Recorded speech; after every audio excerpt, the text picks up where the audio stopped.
जैसे आँखों की डिबिया में निंदिया, और निंदिया में मीठा सा सपना, और सपने में मिल जाए फरिश्ता सा कोई। जैसे रंगों भरी पिचकारी, जैसे तितलियां फूलों की क्यारी, जैसे बिना मतलब का प्यारा रिश्ता हो कोई। ये तो आशा की लहर है,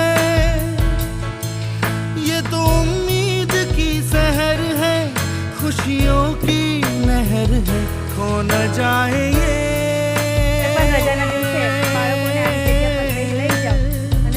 तारे जमीन पर।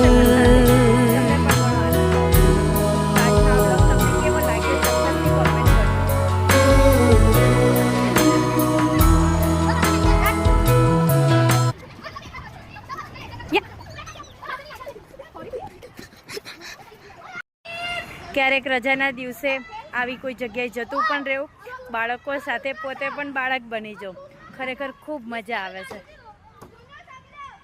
આજનો દિવસ ખૂબ સરસ, ખૂબ મજેદાર ગયો છે।